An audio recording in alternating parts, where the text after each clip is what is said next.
Nemoni Dienyina say President Mahama nominates His Lordship Justice Paul Baffoe as Chief Justice. Obani over Akwaba.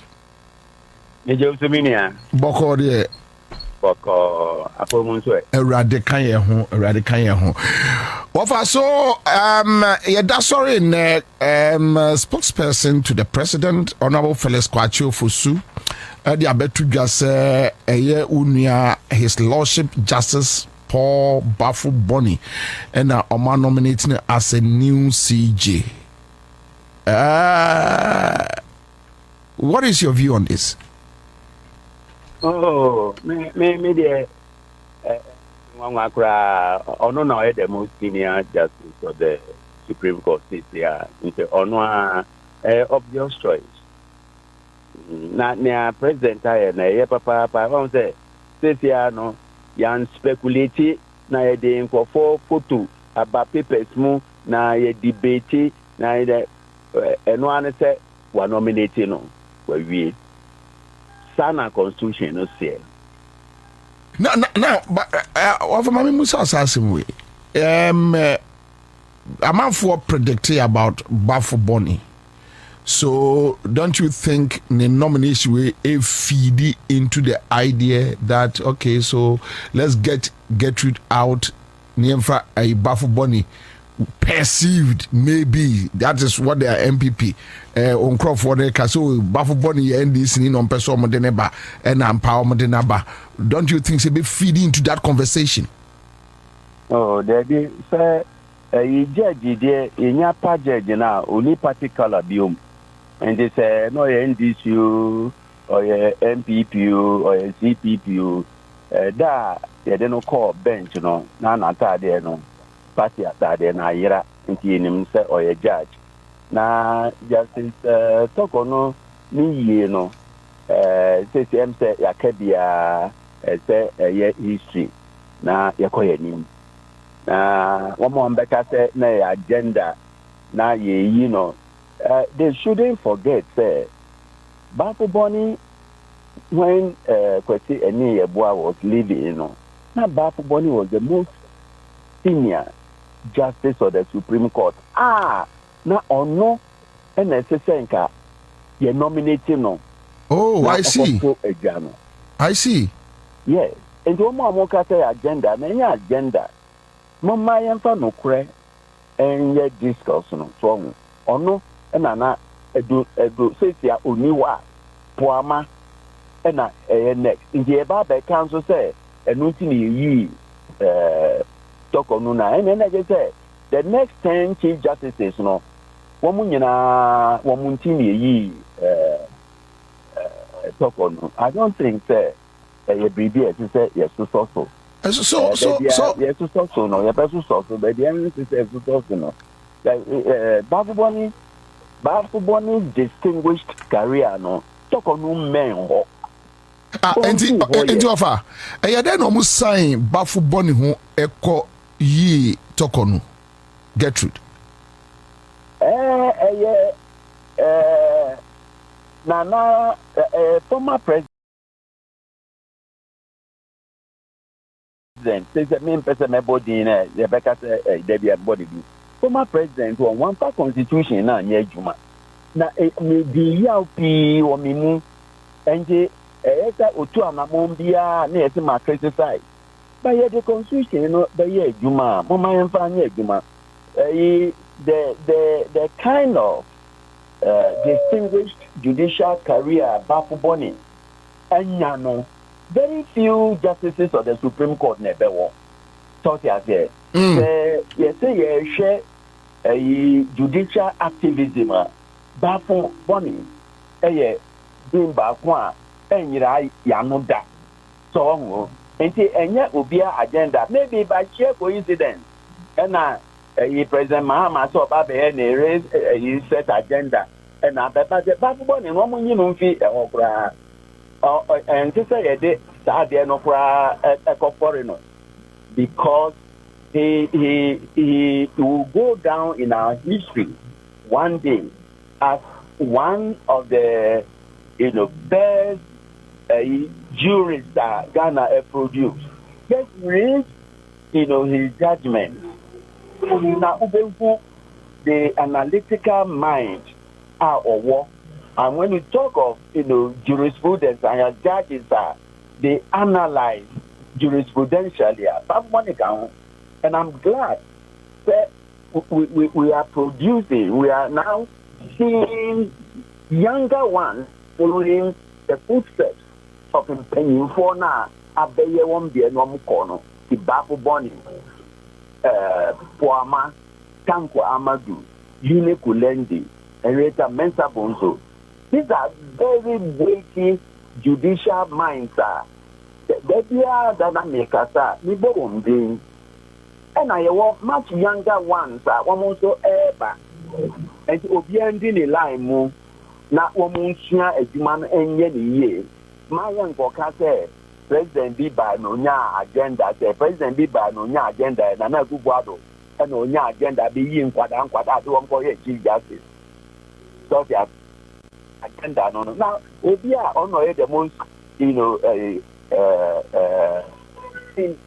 justice of the Supreme Court. And Article 144(6) says the vacancy bar the most senior and except your panel no act now acting so until your seen and 9 every resume and now the vacancy be no the most senior no better me the say President Mahama or the most senior aye juma na ye debate e wo media mu enko so sa aka me 2 days so aka me 3 days so onye ni December 26 next year obeko Poama be 3 days onko the most senior na ye building new tradition na ye ko enim lawyer revelation we had there, but would you say Justice Baffoe Bonny be the pay juma a justice system no anymore benyam? Oh, me say unimune juma na one say penny ofie na asemba aya Kwetino na ye ko penyi no ho ko bita no na dwen e wo ho ya na mpempi no eye se ye be question na ko abofra nchen ye de seniority no ye adwuma obi a waye Supreme Court judge for how many years ni former President Akufo and a bepa no High Court judge Supreme Court judge. Answer na obey Supreme Court judge. No, High Court judge. High Court judge. The judgment be a kama odin hudi or can tempting. Adie back one emperor Ghana my no. They say we or ye pa na je say on the juma ye. We on nye na je say odin da no so. So again, Ghana back one again na ko ye. I see. Yeah, assistant meaning papa oba from 1 will go no na no from 3 that was gone the ultimate 2 years and or something the ultimate 4 years ultimate 2 years but so yeah but I respect him. I see.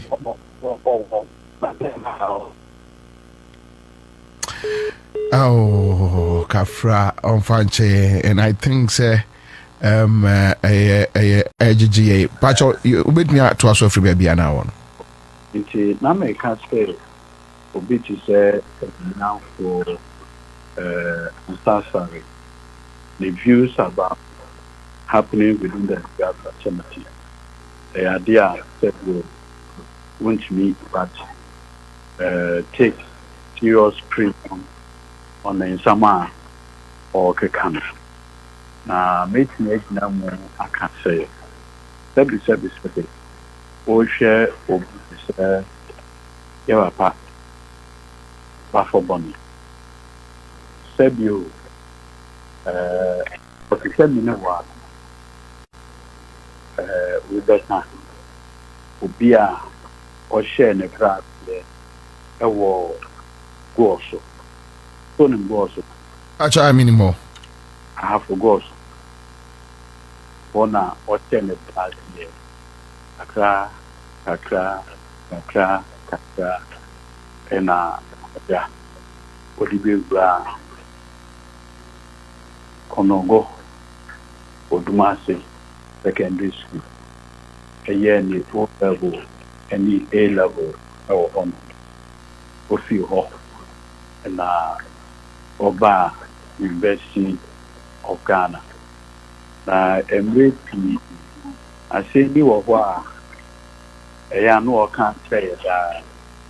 Say, Lumia Kweku and it's a John. Na Emra Omoba Law Paco na Omo de Omo from said you in class for law students. Say the Mudia said you almost feel cry as a mortar and yeah. Omodia Konongo Odumase. If you wish Anna, maybe your record to the first second a car. Konongo Odumase second school. And they be other part.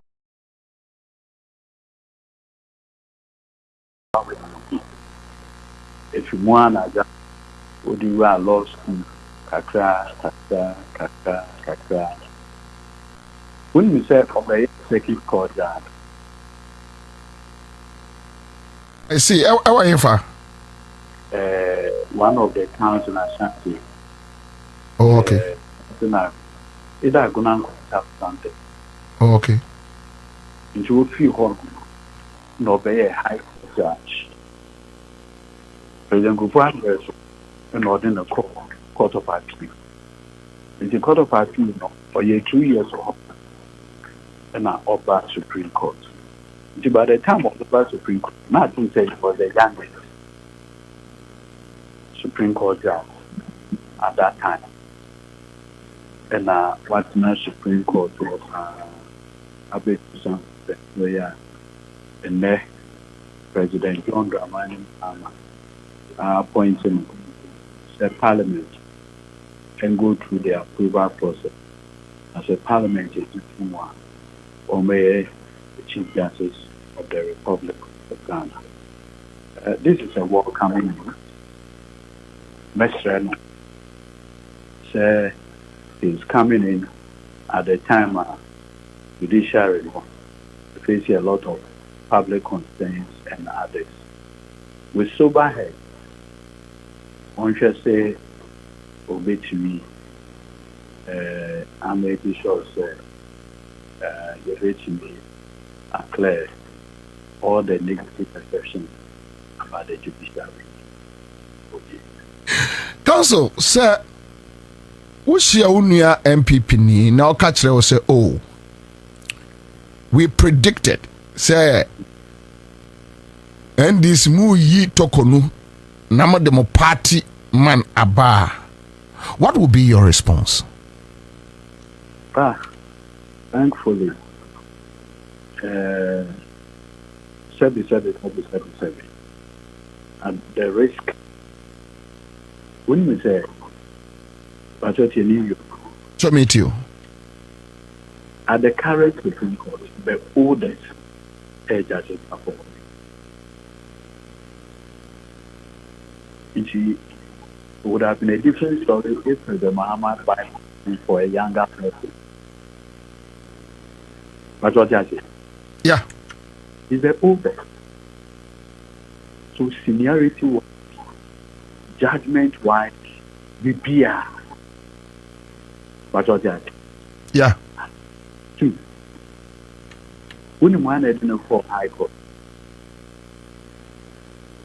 When one didn't for Court of Appeal.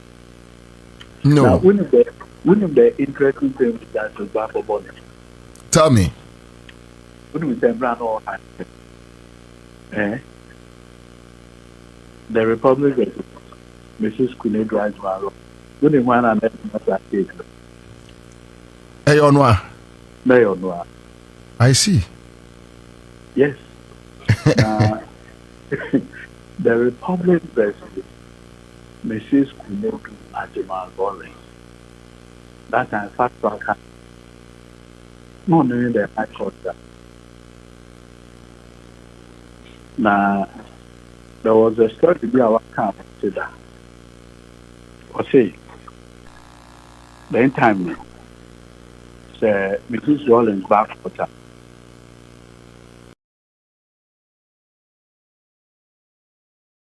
Yeah, part of a dinner back court. Now, dinner back court, wouldn't be oil. Okay. Yeah. Wouldn't be there Rollins on that. Ojiran Tintin.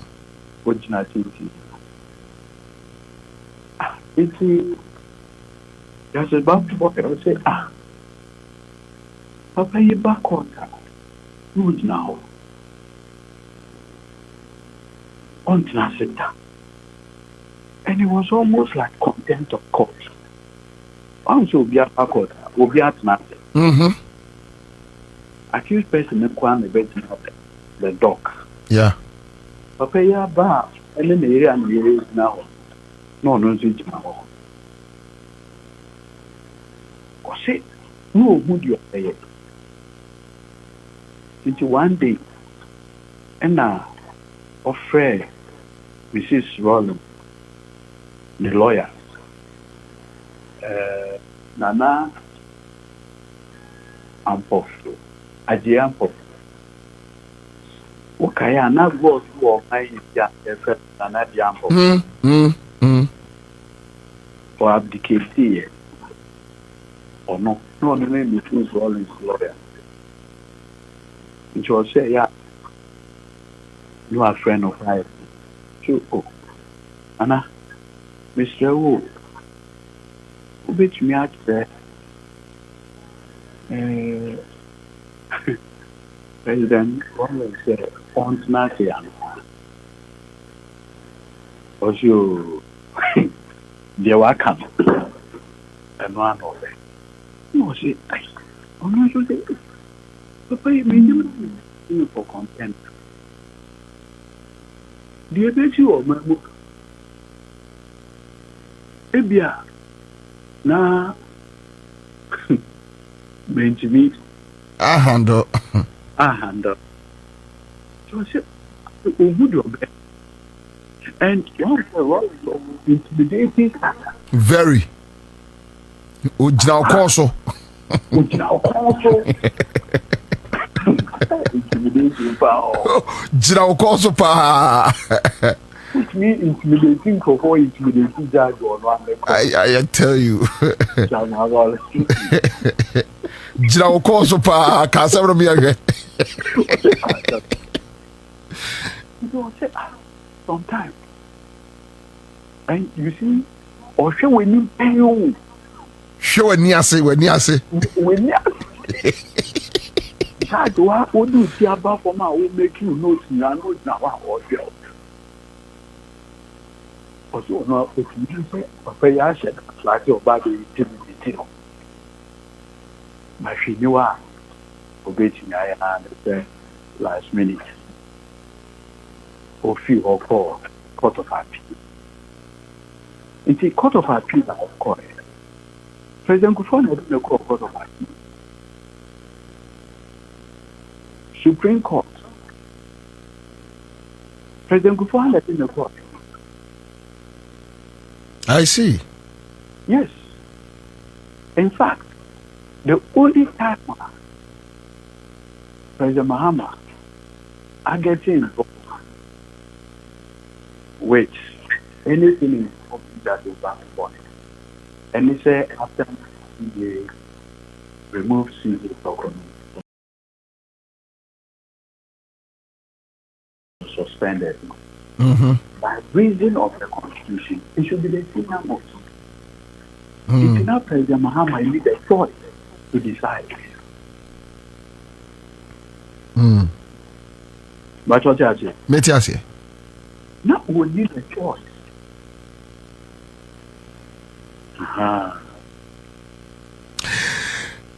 Lawyer, answer na bekono.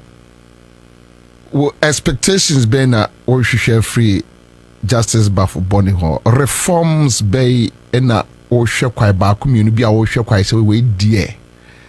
Se otimi ye e wo judicial sector no mu.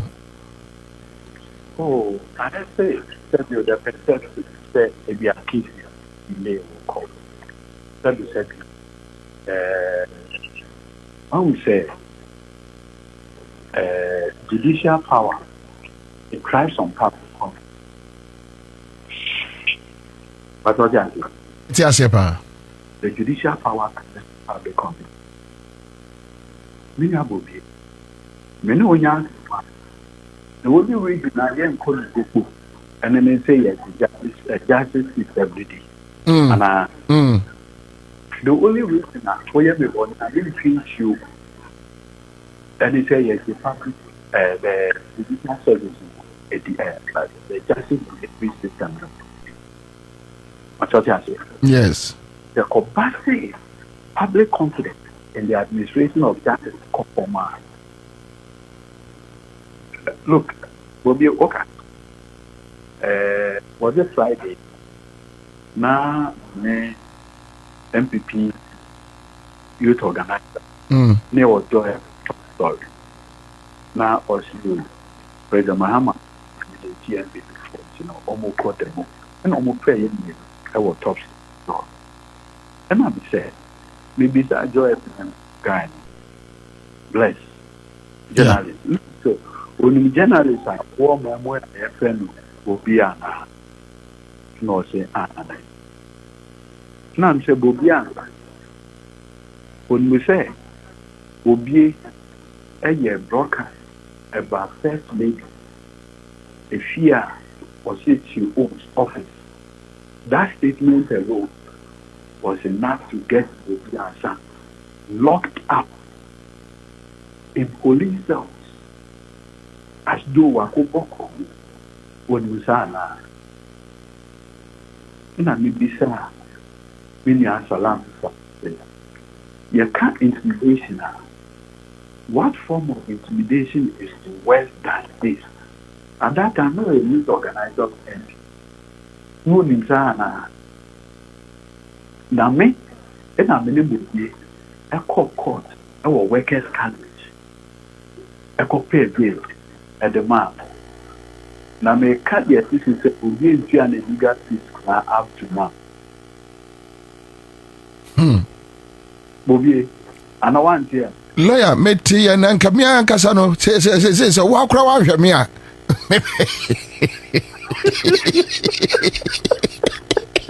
Since you have no Castle, so wow, a Calbefi. Up to now, intimidation is Bobby and yes, Capra and Capre. Oh,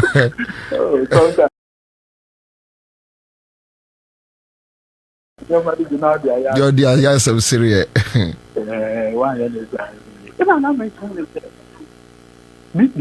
Or you never been the bonny I want in and the resort, saying another near Agyapong. Contempt. Prophet, I mean, the birthday PC contempt. You realize when the judge number 14 days is a one priest. Mugabe, Marcy. Many Mugabe report recently not more than not what count to the number of times I have called 54 times. Ah, dang. 54 times. Not the Grammy. Yeah, hey, police for the bonny awareness said, almost wait to be IGP. Inti Ekobasa me Eduyana the defended Mugabe higher cross-examination of police officers last minute na me yes submitting of no case na Jack me to Akweti a discharge Mugabe master. It is then So be between bonsin kasi ehunahuna na mentia. But you see, the young man said, you never have confidence in the justice delivery system. Amen. Chief Justice of the Court Parliament for Parliamentary Approval. So, at the end of the day, now, Bogi, Ghana is quite an interesting country. What you say, 2013 election petition. So now you say the NAPO campaign. Yes. After that decision, and now, Omukoye stopped there. Sometimes it's here to politics and I'm saying, we at the point of what can say, and Asante and Akufo Addo from President Mahamadu. Okay.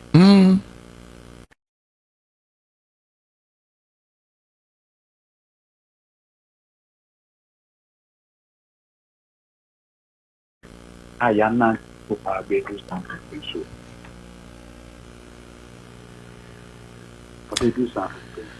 Lawyer. Nyumre yedim komo yenim se ebeye enkomo a ebedi saa. Eya na momresa. Ye da se bebre se nyumre oni akasa.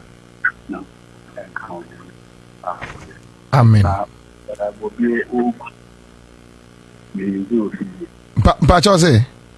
They said before I make so. Okay, na onunyan fodi wo ha ne friend Socrates. Yes. Good. For Athenian society, ancient Greece. Now, Greece for almost in Hawaii. Until last week, almost born as a year. When we did the born and all, Debbie. He was asking the uncomfortable truths among Athenian society.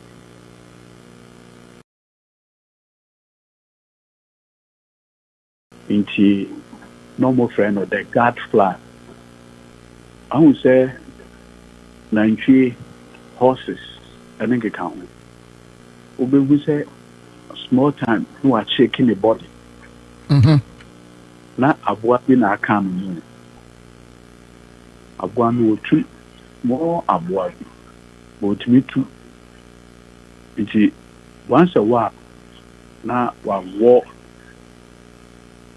either the horse or the cattle or whatever. Bobi aban ye need so enam. Yet me sebio enye everything perfectly. It's a great pain. Mona mo betwe ya adwin ayeden. Aban nyoma ninu yensa so.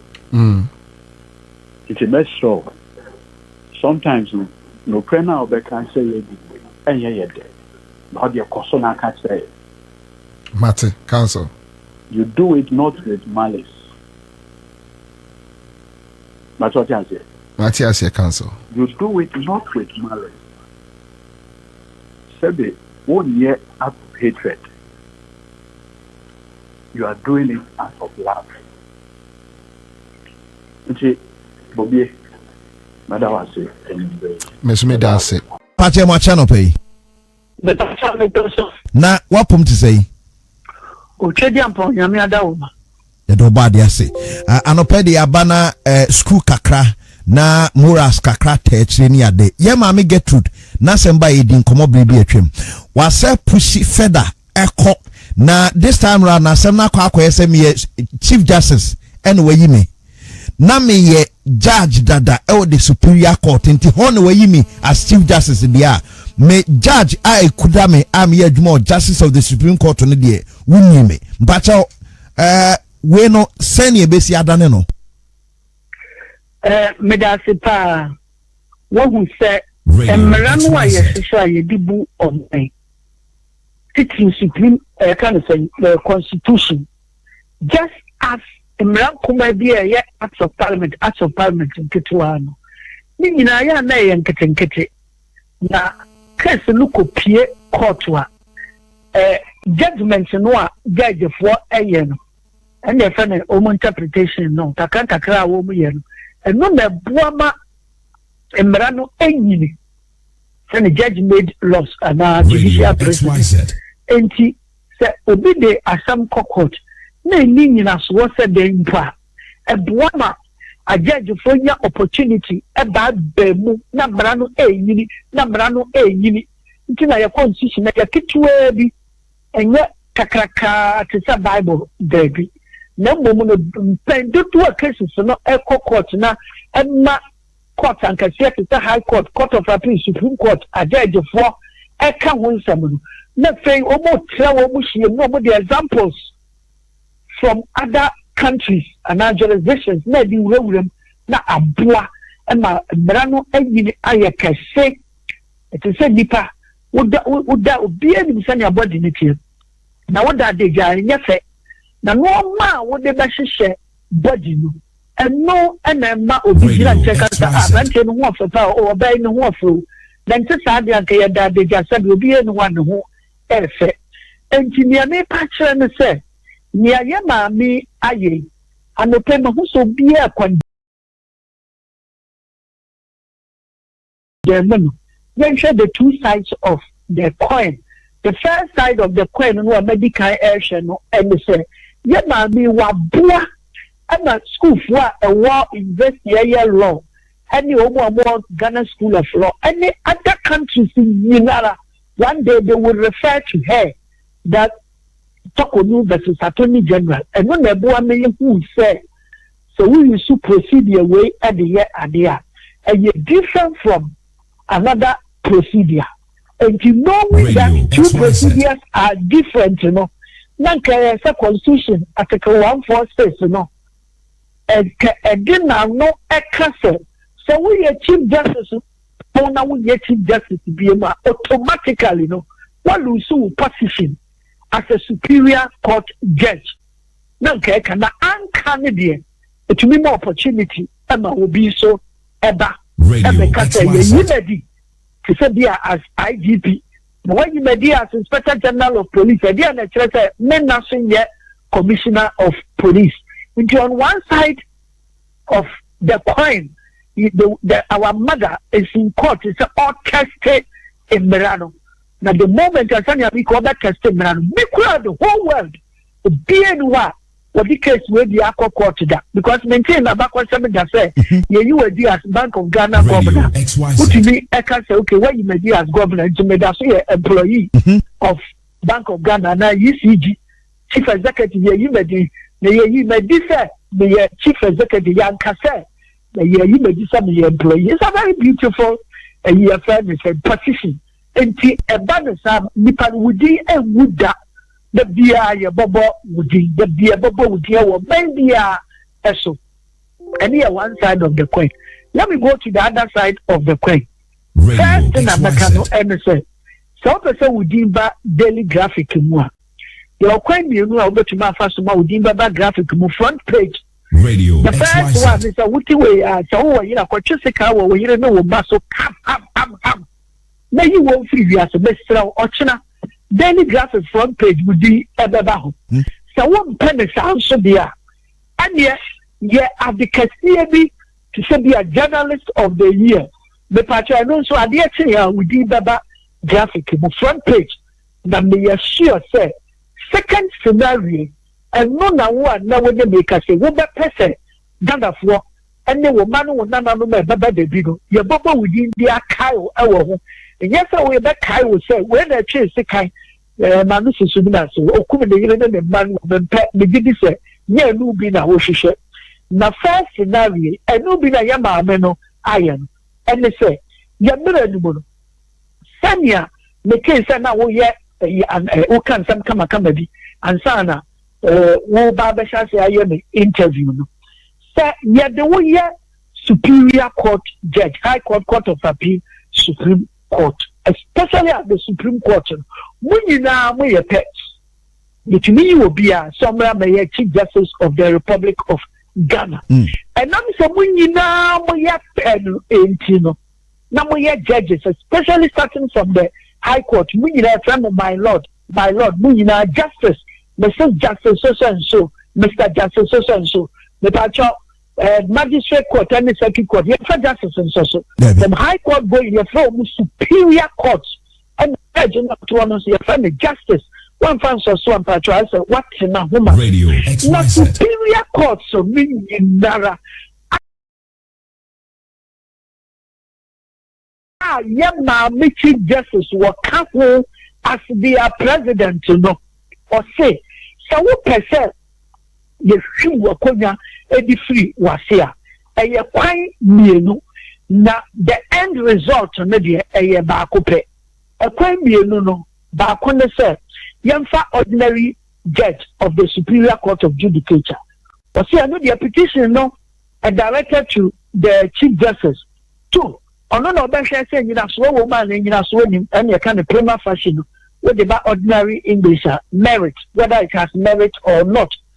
Or show me not merit to be any man, I know prima facie wabogu be a misanity. Or show me not merit to woman, or there is a prima facie case against the person.